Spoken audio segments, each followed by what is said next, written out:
Rewmi 24 TV. dal leen ak jàmm mbokk yi ginnaaw ba ñu leen nuyoo ziar leen xam ngeen ne inscription bi ma ngay wéy di am ci diwaanu Sénégal ay information yu doy waar nag moom moo xew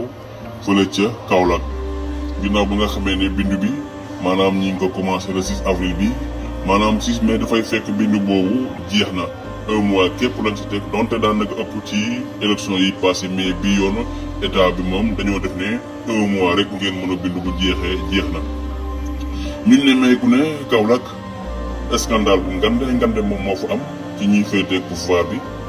ñu ngay def lu doy waar maanaam dañuy wër jeunes yi nga xam ne seen i carte d'identité non vote moo fa nekk maanaam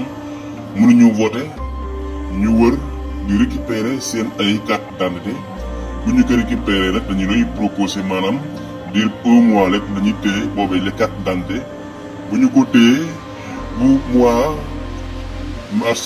avril bii ñu nekk jeexee dinañu la jox 10 000 francs képp daal bari na ay carte d'identité nag yoo xam ne récupéré nañ ko foofu ca Kaolack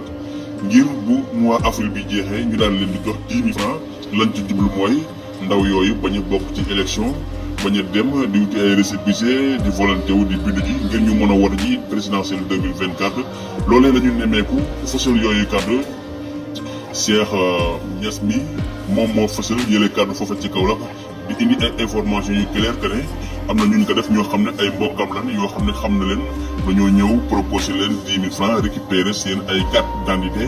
daal di koy denc maanaam bu mois avril bi jeexee rek ñu daal di leen delloo seen carte d'identité lañ ca jublu nag mooy ñu bañ a voté kon loolu la ñu nemmeeku ne ba ñuy sensibiliser askan bi ngir ñu leen bindu ji am na ñu taxaw jël xaalis di leen prompo ngir ñu mën a denc seen i carte d'identité dir un mois pour que ñu ci mën a jot ngir duñu mën a voté ci